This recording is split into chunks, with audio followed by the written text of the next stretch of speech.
इस न्यूज के प्रायोजक हैं देव जनरल स्टोर एवं पुस्तक भंडार, नया बस स्टैंड, मुंगेली।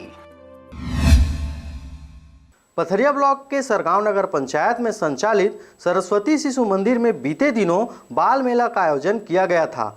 बच्चों को आत्मनिर्भर बनाने के उद्देश्य से स्कूल द्वारा आयोजित इस मेले में बच्चों के द्वारा ही दुकानें लगाई गई थीं, जहां नगर के नागरिक व अभिभावकगण खरीदारी करने के साथ साथ बच्चों द्वारा लगाए गए खाने पीने के स्टॉल का भी जमकर जायका लिया ताकि अपने बच्चों का उत्साहवर्धन किया जा सके।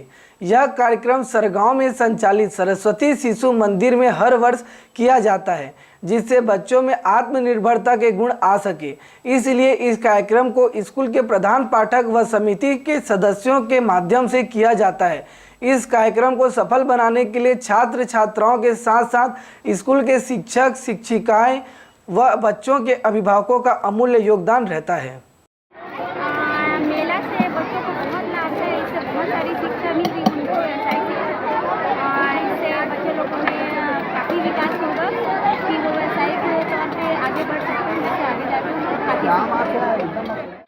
उसी परिप्रेक्ष्य में इनके उत्साहवर्धन के लिए व्यापार मेला के बालक मेला के माध्यम से उनको स्वरोजगार के ओर भविष्य में प्रेरित करने का काम शिशु मंदिर के द्वारा समय समय पर किया जाता है। Bureau report RJ रमझाझर।